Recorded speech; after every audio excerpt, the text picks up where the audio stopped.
मंडला में मकर संक्रांति को लेकर प्रशासन ने व्यापक रूप से तैयारी की है। यूं तो प्रतिवर्ष 14 जनवरी को मकर संक्रांति पर्व मनाया जाता था, मगर इस बार 15 जनवरी को मनाया जाएगा। हिंदू पंचांग के अनुसार 14 जनवरी शाम 5 बजे से 15 जनवरी दोपहर 2 बजे तक स्नान का मुहूर्त है। आज सुबह से नर्मदा किनारे, महेशमती घाट और संगम घाट में श्रद्धालुओं की भारी भीड़ देखने को मिल रही है।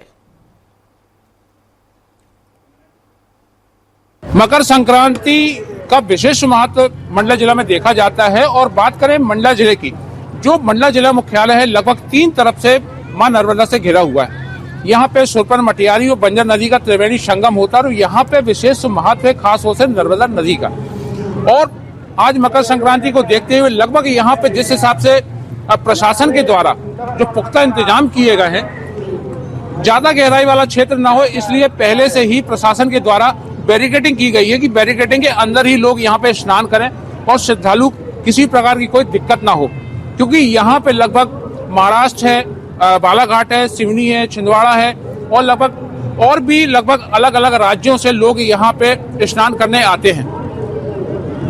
आज यहाँ पे बात करें इंतजाम की, तो लगभग यहाँ पे जिला प्रशासन के द्वारा, नगर पालिका के द्वारा और एसडीआरएफ के द्वारा विशेष इंतजाम किए गए हैं।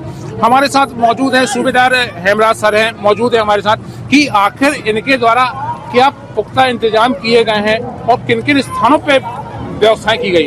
हेमराज सर, मकर संक्रांति का जो पर्व है मंडला जिले के लिए काफी महत्व रखता है और संगम जो घाट है, इस घाट का भी काफी महत्व है। आसपास के जिलों से, जैसा कि आपने कहा, सिवनी, बालाघाट और महाराष्ट्र से भी लोग आते हैं और उन्हें, चूंकि ये नदी का सबसे गहरा पॉइंट है, इसलिए यहाँ पर लोगों को जानकारी नहीं होती और वो, जैसा कि ये बैरिकेड लगा हुआ है, यदि उसको क्रॉस करके वो गहरे में चले जाते हैं तभी कोई घटनाएं होती हैं। बैरिकेडिंग और साथ में हमारी पेट्रोलिंग और लगातार लाउड हेलर से समझाइश दी जा रही है कि आपको एक सीमित दायरे में रहकर जो है स्नान करना है। उसके लिए हम लोगों ने यहाँ पर होमगार्ड और एसडीआरएफ की टीमें लगाई हैं। जिले भर में कुल 19 घाटों में हमने 67 लोगों को तैनात किया है और लगातार निगरानी रखते हुए हम ड्यूटी को संपादित कर रहे हैं।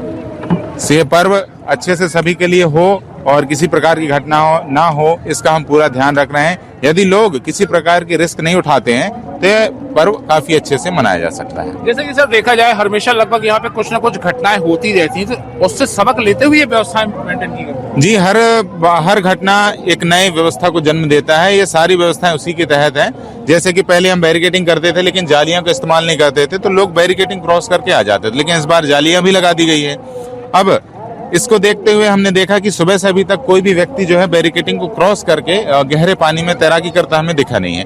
यानी मान लीजिए दिखता भी है तो हम उसको तुरंत वहां से सेफ जगह पे जाने के निर्देश दे देते हैं। तो अभी तक सब कुछ बेहतर है। जैसे कि आपने सूबेदार साहब को सुना कि इस बार मतलब गलतियों से ही सबक लेकर एक बेहतर व्यवस्थाएं बना जाती। हमारे साथ स्थानीय नागरिक यहाँ पे विजय भाई मौजूद हैं। विजय भाई से जानते हैं कि यहाँ पे इनका ही इलाका है, लगभग नजदीक ही इनका मकान है, तो इनसे जानते हैं आखिर क्या व्यवस्थाएं है इस बार की।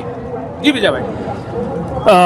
सुबह से मैं देख रहा हूँ भीड़ काफी है और जिला प्रशासन की बात करें, नगर पालिका की बात करें, एसडीएफसी की टीम की बात करें, तो सुबह से ही वो अपने काम के लिए बिल्कुल लगे हुए हैं। और जो हमारे साथ सूबेदार साहब हैं, उनको मैं सुबह से देख रहा हूँ कि बोटिंग के दौरान लोगों को जागरूक कर रहे हैं कि आप स्नान करें, बैरिकेड के अंदर ही स्नान करें, बाहर ना आए।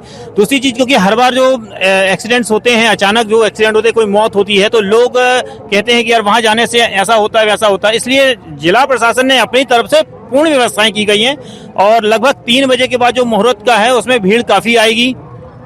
और आप मेरे सामने देख रहे हैं भीड़ काफी है। लोग मतलब अपने स्नान को लेकर, बच्चों को लेकर, माता पिता को लेकर लोग आए हुए हैं। स्नान का बहुत महत्व है।